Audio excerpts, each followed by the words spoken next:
하나님의 귀한 말씀 함께 봅니다. 오늘 말씀은 마가복음 10장 46절에서 52절까지의 말씀입니다. 한 절씩 교독하여 읽고 마지막 52절의 말씀을 합독하도록 하겠습니다. 그들이 여리고에 이르렀더니 예수께서 제자들과 허다한 무리와 함께 여리고에서 나가실 때에 디메오의 아들인 맹인 거지 바디메오가 길가에 앉았다가 나사렛 예수시란 말을 듣고 소리질러 이르되 다윗의 자손 예수여 나를 불쌍히 여기소서 하거늘 많은 사람이 꾸짖어 잠잠하라 하되 그가 더욱 크게 소리질러 이르되 다윗의 자손이여 나를 불쌍히 여기소서 하는지라. 예수께서 머물러 서서 그를 부르라 하시니 그들이 그 맹인을 부르며 이르되 안심하고 일어나라 그가 너를 부르신다 하매 맹인이 겉옷을 내버리고 뛰어 일어나 예수께 나아오거늘 예수께서 말씀하여 이르시되 내게 무엇을 하여 주기를 원하느냐 맹인이 이르되 선생님이여 보기를 원하나이다. 예수께서 이르시되 가라 내 믿음이 너를 구원하였느니라 하시니 그가 곧 보게 되어 예수를 길에서 따르니라. 아멘. 시온 찬양대 찬양이 있은 후에 담임 목사님 나오셔서 눈을 뜨는 길이라는 제목으로 말씀을 선포해 주시겠습니다.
물건을 살 때 미국 사람은 제일 먼저 물어보는 게 이걸 합니다. 이게 이 가게에서 제일 비싼 건가요? 이게 제일 가치가 있는 건가요?를 묻고, 독일 사람들은 이 물건이 정말 튼튼한가요?를 묻는데, 프랑스 사람들은 이 물건이 가장 최신형인가를 묻고, 대한민국 사람들은 독특한 걸 묻는답니다. 이거 진짜예요? 묻는데 진짜예요. 너무나 많이 속아봤고 또 너무나 많은 것들을 제대로 믿지 못하는 시대를 살기 때문에 우린 늘 그 두려움이 있어요. 진짜일까? 믿음도 진짜일까? 사람도 진짜일까? 혹시 여러분 옆에 앉은 사람이 짝퉁일 수도 있어요. 다시 한번 얼굴 쳐다보면서 진짜 장로님 맞으세요? 진짜 권사님 맞으세요? 다른 여자가 다른 남자가 온 거 아니세요? 우리는 크든 작든 늘 문제 속에 삽니다. 근데 그 문제를 만나면 어떤 사람은 탁탁탁 문제를 풀어가는 사람이 있고 그 문제를 풀면서 희열을 느끼고 또 즐거움을 느끼는 그런 사람들이 있고 또 어떤 사람들은 문제가 있을 때마다 문제에 걸려서 헐떡헐떡대면서 괴로운 삶을 살 수도 있습니다. 어찌됐건 문제를 풀 수 있으면 우리가 풀어야 되고요. 그 문제를 풀 수 없는 한계를 만나게 되면 우리는 늘 절대자, 전능자를 찾기 마련입니다. 믿음이 있건 믿음이 없건 그것은 동일한 어떤 방법인 것 같아요. 그래서 우리 영화를 보면 주인공이 너무너무 고통스럽고 자신의 힘으로 풀 수 없을 때 다음 장면이 꼭 어떤 장면이 등장을 해요? 절에 들어가 앉았거나 또는 성당에 들어가 앉았거나 아니면 교회에 들어가 앉아서 나름대로 멍하니 십자가를 바라보거나 아니면 뭘 비는 장면이 있어요. 왜냐하면 인간은 인간의 힘으로 해결할 수 없는 가장 극단적 문제를 만나게 되면 이유 없이 절대자를 찾기 마련입니다. 자, 많은 사람들이 그 절대자를 찾았어요.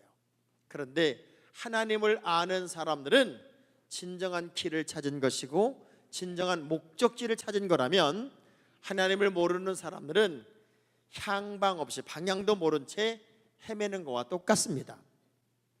그래서 우리 주님이 자기를 소개할 때, 우리 주님이 자신을 소개할 때 어떻게 자신을 소개하냐면 요한복음 14장 6절의 말씀을 보니까 우리 주님이 자기 소개를 이렇게 합니다. 시작. 예수께서 이르시되 내가 곧 길이요 진리요 생명이니 나로 말미암지 않고는 아버지께로 올 자가 없느니라. 자, 우리 주님이 친히 길이 되어 주시고 우리 주님이 친히 생명이 되어 주시고 우리 주님이 친히 진리가 되어 주시겠다는 거예요. 그러면 예수를 만났다는 것은 거기에 길이 있다는 걸 아는 사람들이고 거기에 생명이 있다는 걸 아는 사람들이고 거기에만 진리가 있다는 사실을 아는 사람들이기 때문에 여러분은 아무리 힘들고 어려운 문제를 만나도 그 문제를 풀어낼 수 있는 어떤 지혜를 가졌다고 하는 거죠. 자, 본문으로 돌아가 보면 예수님께서 갈릴리에서 세 번째 전도 사역을 다 마치셨어요. 그리고 예루살렘으로 돌아갑니다. 예루살렘으로 돌아가는 과정에는 여리고라는 지역이 있었고 여리고를 이렇게 들어갈 때 디메의 아들 바디메오라고 하는 소경된 사람이 길가에 앉았다가 사람들로부터 웅성웅성대는 소리를 들었을 거예요. 예수가 지나간다. 지금 예수가 지나간다. 눈에 보이진 않지만 사람들의 웅성거림 그리고 예수 소리를 들으면서 이 소경 바디메오가 소리를 그때부터 지르기 시작합니다. 그냥 외치기 시작하는 겁니다. 다윗의 자손이요 나사렛 예수여 나를 불쌍히 여겨 주십시오. 이 소리는 계속해서 들립니다.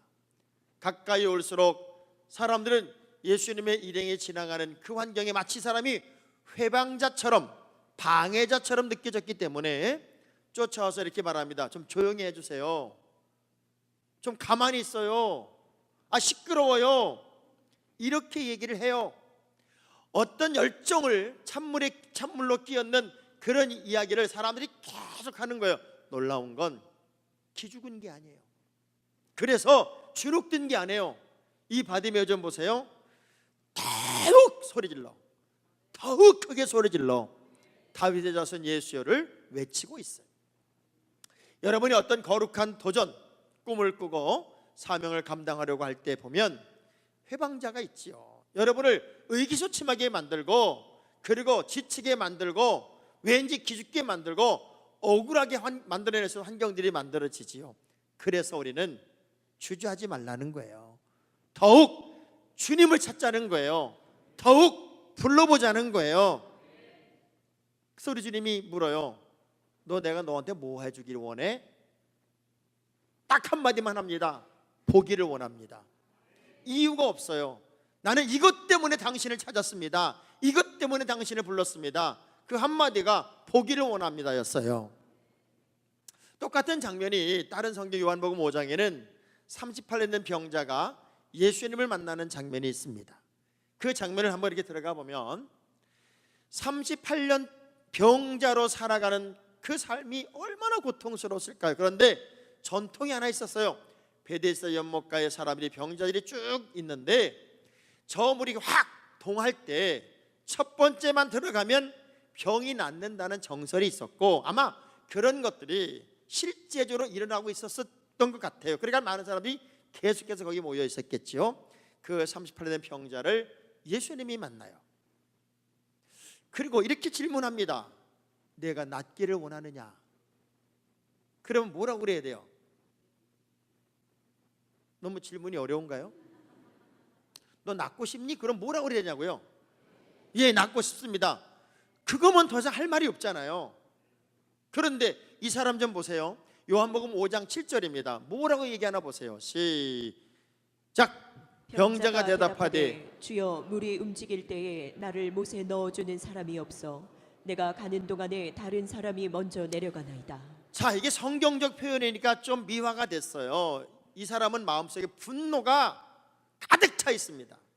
왜냐하면 내가 꽤나 오랜 시간 동안 여기에서 첫 번째로 들어가고 싶어서 끊임없이 노력을 했는데 물이 확 통하는 순간 어떤 한 놈도 나를 도와줄 놈이 없어요. 더 놀라운 건 내가 들어가려고 그래도 최선을 다해서 딱 몸을 쓰는 순간 저 새끼들이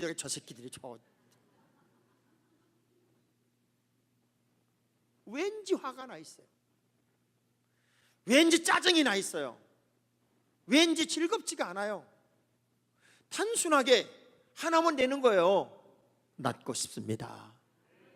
그러면 되는데 이 사람은 본질과 동떨어져 있어요. 왜 그럴까요? 제대로 영적인 눈을 열지 않았기 때문에 그래요.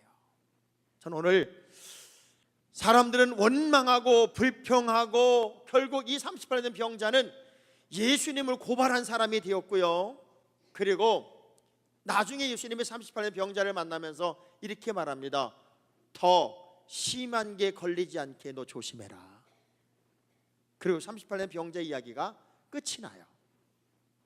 어찌 보면 우리의 삶 속에 여전히 눈은 뜨고 있지만 본질적인 문제를 보지 못해서 그 기쁨의 삶을, 그 병 고친 행복의 삶을, 눈뜬 감격의 삶을 날마다 살아야 할 우리가 뭔가에 눌려있고 지쳐있는 삶을 살지는 않을까. 오늘 다시금 여러분 영적인 눈을 다 떴으면 좋겠다는 생각이 들어서 제가 눈을 뜨는 길을 이야기하려고 합니다.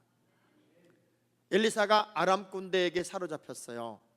그래서 집에 이렇게 아람 군대가 빼곡하게 진을 치고 그리고 포위한 상태가 되었을 때 아침 일찍 엘리사의 사원이 문을 탁 열고 나갔다 들어오면서 난리를 부립니다. 선생님, 큰일 났어요. 아람 군대가 우리를 빼곡하게 에워싸고 있어요. 이제 끝이에요. 방법이 없어요. 그때 엘리사가 뭐라고 그래요? 하나님, 저 청년의 저 사원의 눈을 열어 보게 하옵소서. 눈이 쫙 열리는데 세상의 아람 군대보다 더 많은 불말과 불병거가 이 집을 지키고 있어요. 전 여러분의 모든 삶 속에 하나님의 보호가 있고 하나님의 동행하심이 있고 하나님의 지키심이 있음을 기억하시기 바랍니다. 그래서 눈이 열려야 돼요. 눈이 열리면 얼마나 평안한 삶이 지금 내 안에 있고, 눈이 열리면 새로운 기쁨이 있고, 눈이 열리면 신바람 나는 스토리가 만들어져요. 그래서 오늘 눈이 열려야 돼요. 멀쩡히 눈 뜨고 있는데 보지 못하는 거 얼마나 답답할까요? 그 눈을 뜨는 방법이 뭘까? 첫 번째, 이 사람은 평생 눈 감고 살았어요. 그런데 그 예수를 부르는 장면이 너무 멋있잖아요. 다윗의 자손 예수요, 나사렛 예수요. 이 사람은 예수를 제대로 알고 있었어요. 눈이 멀었었는데도 예수님을 제대로 알고 있었단 말이에요. 전 여러분이 참 크리스찬의 길을 여러분이 가면서 예수님을 제대로 아는 자가 되기를 주의 이름으로 축복합니다. 그분은 내 인생의 구원자세요. 그분은 내 인생의 전부세요. 그분은 내가 전체를 드리고 내 삶을 드려도 아깝지 않은 나를 위해 죽으신 분이고 내 죄를 대신하여 내 죄를 씻어주신 분이에요. 그 예수를 제대로 알면 무엇이 두렵겠어요? 무엇이 부족함이 있겠어요? 평안도 선교사 이야기 속에는 이런 이야기가 있어요. 아들과 아버지가 밭을 갈아요. 그런데 아버지가 소가매는 멍에를 탁 메고 뒤에서 아들은 쟁기를 잡고 이렇게 밭을 갈아요. 소가 끌어야 되는데 사람이 끌고 있는 게 너무 이상하니까 선교사님이 가서 물어요. 왜 소가 끌어야 되는데 사람이 끌어요? 그때 그 아버지가 환한 얼굴로 그렇게 즐거워하면서 이렇게 얘기하더래요. 실상은 우리 교회 지금 예배당을 짓고 있거든요. 그래서 돈이 부족해서 소를 팔았어요. 그리고 소를 팔아 하나님께 드리고 소가 없으니까 제가 소를 대신하고 있는 겁니다. 그런데 너무 기쁘네요. 너무 즐겁네요. 너무 감사하네요. 그리고 일을 하더라는 거예요. 우리가 본질을 알면 여러분 내면 속에 진정한 기쁨이 찾아올 줄로 믿습니다. 나사렛 예수란 말을 듣자마자 바디메오는 소리를 버럭버럭 지르고 있습니다. 다윗의 자손이여, 다윗의 자손이여, 나를 불쌍히 여기소서. 예수 그리스도가 누구인가를 제대로 아는 신앙생활은요 당당합니다. 자신만만합니다. 그래서 히브리서 12장 2절의 말씀을 보면은 우리가 예수님을 어떤 분으로 알아야 되냐? 시작. 믿음의 주요 또 온전하게 하시는 이인 예수를 바라보자. 그는 그 앞에 있는 기쁨을 위하여 십자가를 참으사 부끄러움을 개의치 아니하시더니 하나님 보좌 우편에 앉으셨느니라. 그분은 믿음의 주가 되시고 그분은 나를 온전하게 하시는 분이기 때문에 우린 그분을 바라보자, 그분을 주목하자, 그분을 집중하자, 그분을 온전히 알자는 거예요. 바디메오는 예수가 누군 줄 알아요. 저분이면 내 눈을 뜨게 하실 분이라는 사실을 알아요. 저분이면 내 인생의 모든 문제를 해결할 분임을 알아요. 저분이면 인생의 정답임을 알아요. 이거보다 확실한 믿음이 어디 있어요? 놀라운 건 여러분도 하나님이 어떤 분인 줄 알고 여러분도 예수가 어떤 분인 줄 알지만 귀신도 한다는 거예요. 귀신도 귀신같이 한다는 거예요. 야고보 2장 19절의 말씀을 보면 귀신들도요 하나님이 한 분인 걸 알아요. 시작. 내가 하나님은 한 분이신 줄을 믿느냐? 잘하는도다. 귀신들도 믿고 떠드느라. 근데 귀신들은 하나님이 한 분인 걸 알면서 믿고 떨어.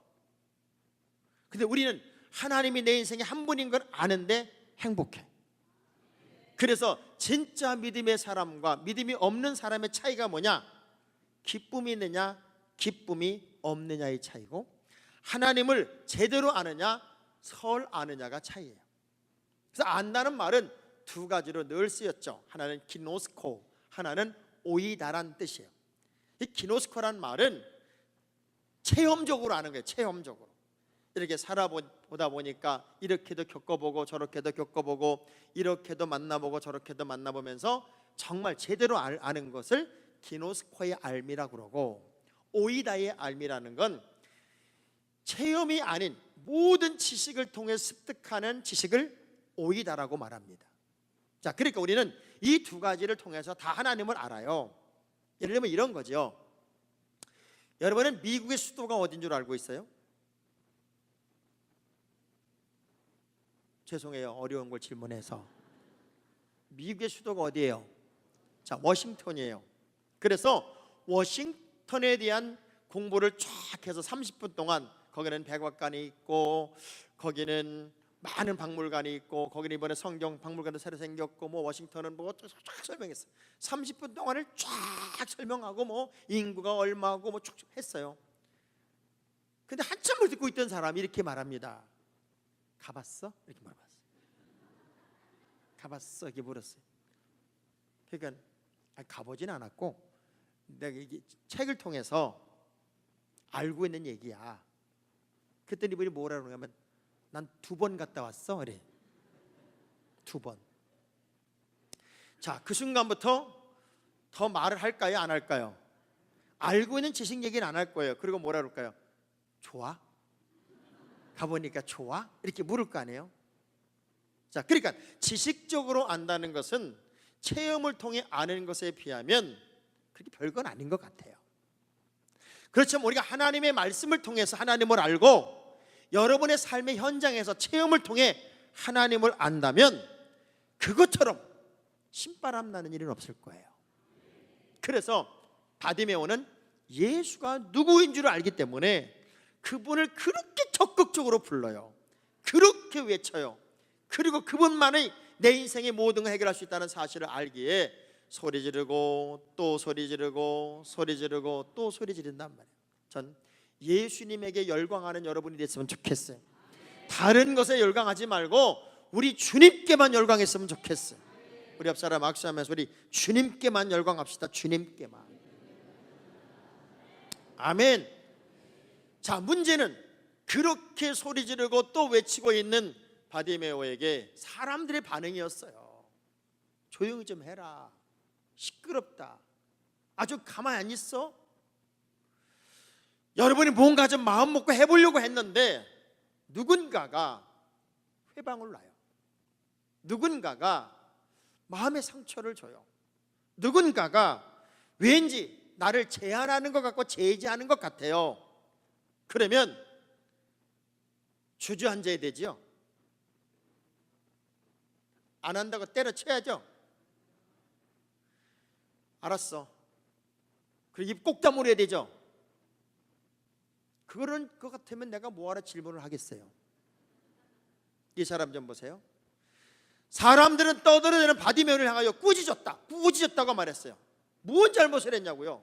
자기는 너무 아쉽고 안타까워서 다윗의 자손 예수여 나를 불쌍히 여겨주세요 이것만 했더니 꾸짖었대.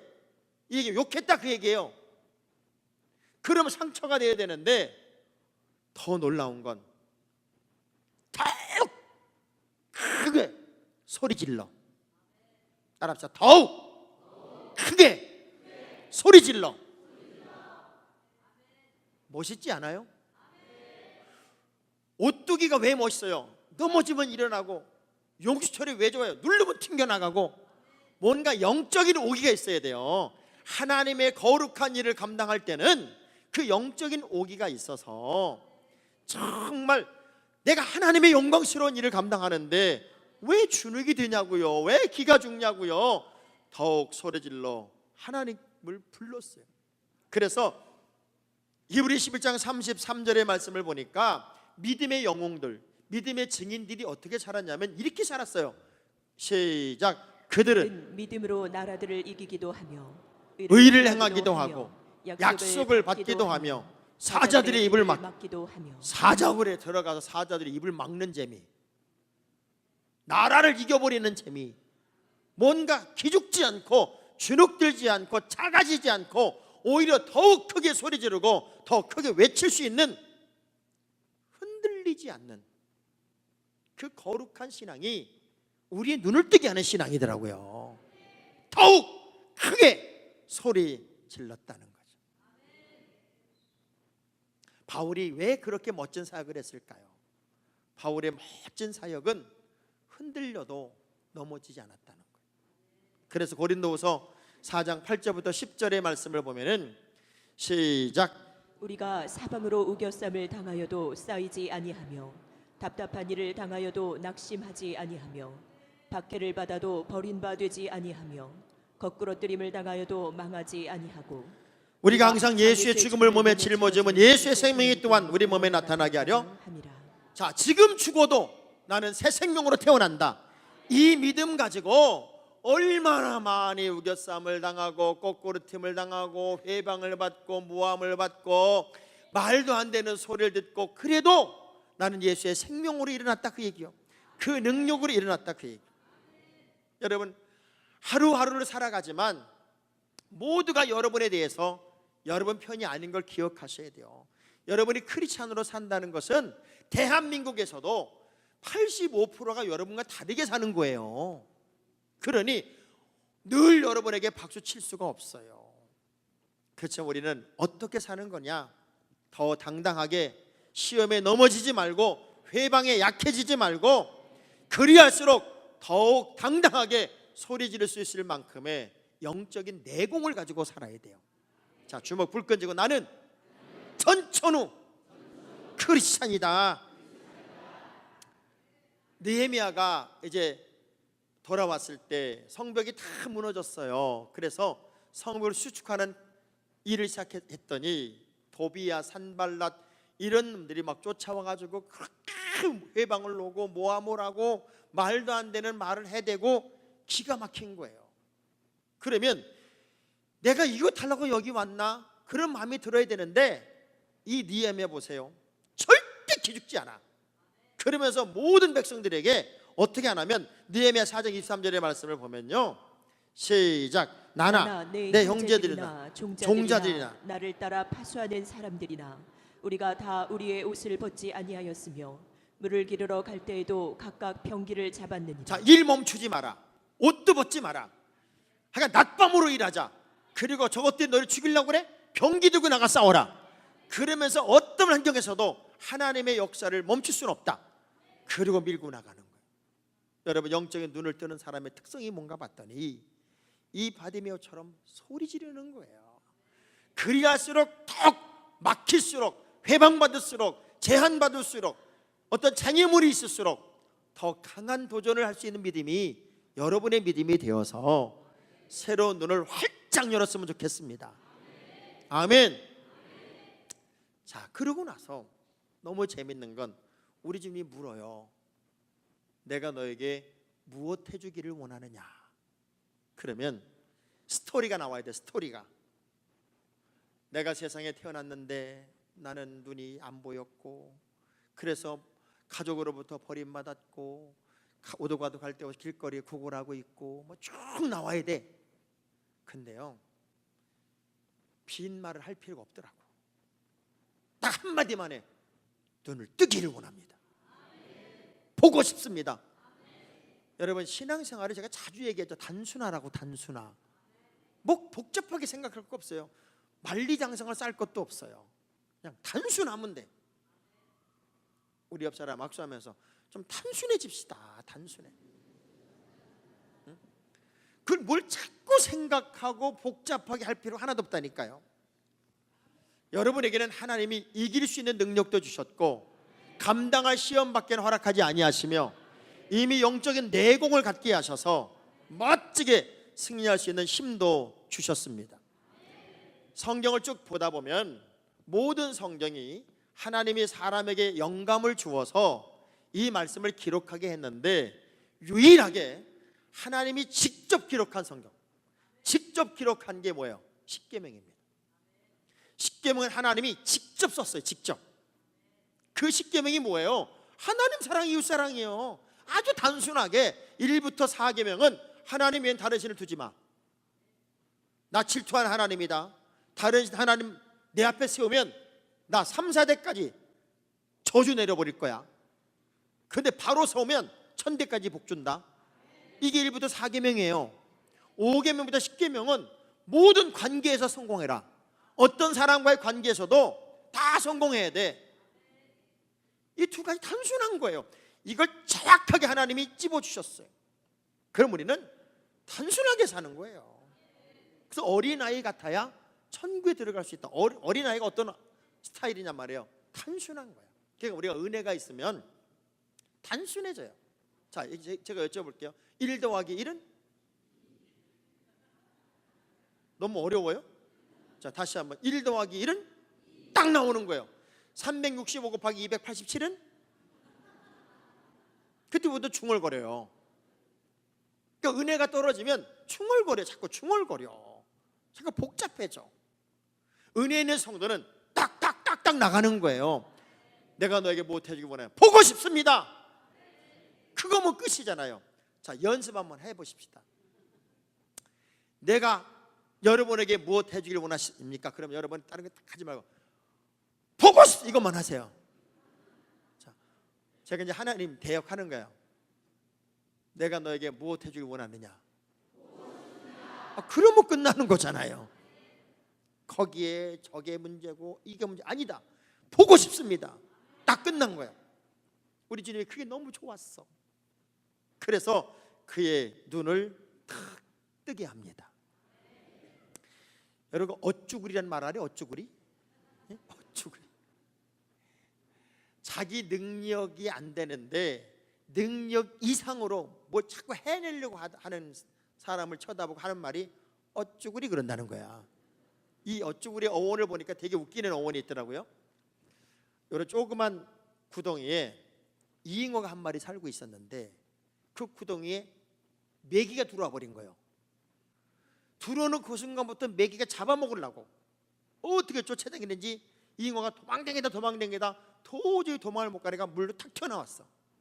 튀어나와서는 이 지느러미를 발 삼아가지고 도망을 가기 시작했는데 구리를 갔대. 구리. 얼마나 멀리 갔냐면 구리를 도망갔는데 구리까지 도망가다 보니까 여기 구리시가 아니라 이게 구리를 갔다 그 얘기요. 갔는데 이 잉어가 지쳤을 거 아니에요. 그 숨이 헐떡헐떡거리고 있으니까 농부가 지나가다가 잉어를 잡아가지고 먹었대. 그래서 그 잉어를 쳐다보고 어쭈구리 그랬다는 거 아니에요. 능력도 안 되면서 뭘 해내는 것처럼 하는 것을 어쭈구리라고 그랬다는 거예요. 여러분, 여러분의 힘으로가 아니라 하나님이 주시는 힘으로 하셔야 돼요. 하나님이 주시는 능력으로 하셔야 돼요.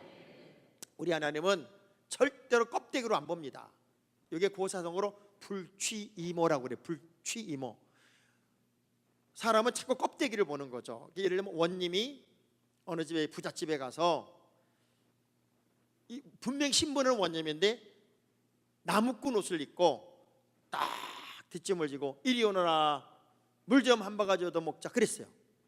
그 하인이 나와 보니까 나무꾼이 양반 흉내를 내면서 이리 오너라 그러니까 얼마나 기가 막혀. 그래서 부잣집 주인한테 얘기했더니 물 한 바가지 갖다 줘라. 그리고 갖다 주기 어떻게 갖다 주냐 물을 확 끼얹어 버렸어. 그 다음 날 이제 원님 옷을 다 입고 가서 이리 오너라 하고 물 좀 가져오라 했더니 그냥 이건 물만 갖다 주는 게 아니라 세상에 진수성찬 차려주네. 옷을 딱 벗고서는요 그 음식을 다 옷에다 담아 먹질 않고. 왜 음식을 안 드시고 옷에 담습니까? 그랬더니 당신은 나를 보고 초청한 게 아니라 옷을 보고 초청하지 않았냐.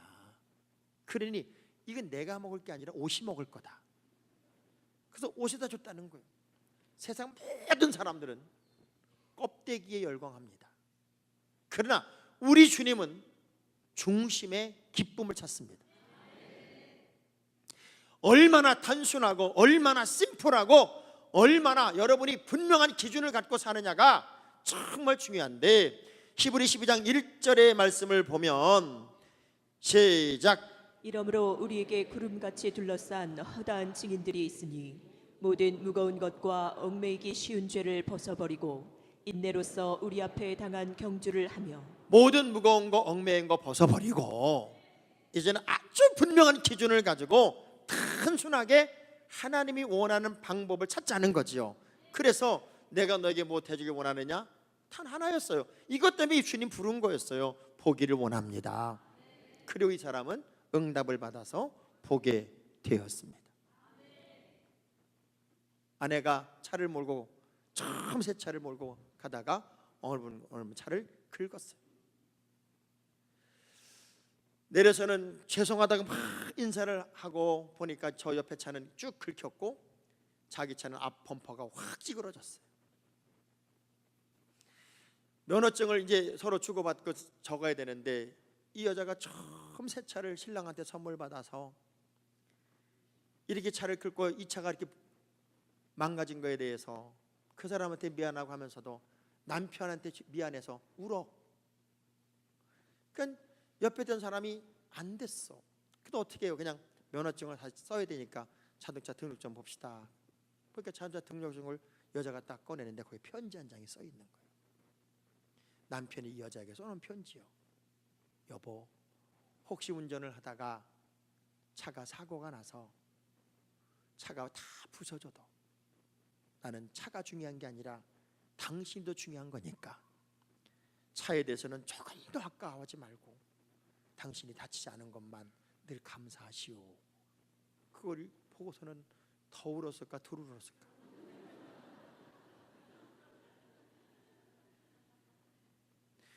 본질을 찾으면 행복이 있어요. 본질을 찾으면 행복이 있어요. 눈이 확 열린 순간 얼마나 좋았을까요? 얼마나 신바람 났을까요? 이 사람은 그때부터 소리 지르고 주님을 쫓기 시작하고요. 이 사람을 향하여 그럽니다. 구원이 네 믿음대로 내가 구원받았고 내 믿음대로 눈을 떴다는 거예요. 오늘 전 여러분들이 육적인 눈은 다 뜨고 살지만 영적인 눈을 좀 떴으면 좋겠어요. 이 영적인 눈을 뜬다는 게 어떤 의미예요? 지금까지 느끼지 못했던 행복을 맛보는 것이고 지금까지 겪어보지 못했던 새로운 환호를 외칠 수 있는 것이고 지금까지 가지 못했던 주님과의 길을 가는 것이고 지금까지 추어보지 못했던 새로운 기쁨의 춤을 추는 거잖아요. 우리가 그런 믿음의 길을 간다면 여러분은 눈을 열어야 돼요. 바울이 눈이 멀었을 때 아나니아가 그를 위해 딱 기도해주고 눈이 딱 열리는 순간 사도행전 22장 16절에 이렇게 말합니다. 이제는 왜 주저하느냐? 일어나 주의 이름을 불러 세례를 받고 너의 죄를 씻으라 하더라. 이제는 내 눈이 새롭게 열렸으니 모든 죄 씻음 받고 새로운 희망과 꿈을 꾸고 도전하는 인생이 되라. 그리고 불처럼 일어나기를 원했고 바울은 그렇게 일생을 살았어요. 여러분 새로운 눈을 뜹시다. 새로운 시야를 갖자고요. 누가 누른다고 누가 회방한다고 누가 소리한다고 주눅들지 말자고요. 그리할수록 더욱 주의 일에 힘쓰고 더욱 주님의 기쁨이 되고 더욱 주님의 자랑이 되는 열정을 내보이면서 새로운 눈을 뜬 행복한 그리스도인 신바람 나는 하나님의 사람이 되기를 주의 이름으로 축복합니다.